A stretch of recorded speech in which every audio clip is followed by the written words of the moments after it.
ఉమ్. ఈరోజు మనం కరివేపాకు కాయ గురించి తెలుసుకోవడానికి ప్రయత్నిస్తున్నాం.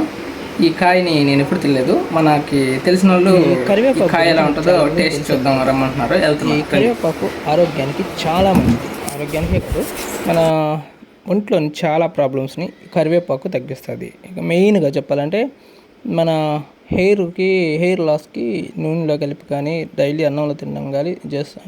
ఇది చాలా ఉపయోగపడుతుంది. దాంతోపాటు రక్త కణాలను శుభ్రం చేయడానికి డైలీ కరివేపాకు తినడం వల్ల ఉపయోగపడుతుంది. డయాబెటీస్ తగ్గిస్తుంది, షుగర్ వ్యాధి నియంత్రిస్తుంది.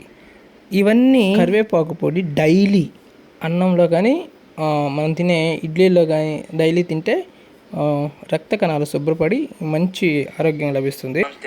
జపాన్లోని ఒక పరిశోధనలో ఇవి కరివేపాకు అనేది క్యాన్సర్కి రాకుండా ఆపే ఔషధంగా కూడా పనిచేస్తుందని మనకు తెలుసు. ఇన్ని ఉపయోగాలుండే కరివేపాకు మొక్కకి కరివేపాకుతో పాటు ఒక కరివేపాకు పండు కూడా వస్తుంది. ఆ పండు ఈరోజు మనం చూపిస్తున్నాం. ఈ పండు చాలా టేస్ట్గా ఉంటుంది, తీయగా. ఎంత తీయగా ఉంటుంది అంటే అంత బాగా రుచికరంగా ఉంటుంది.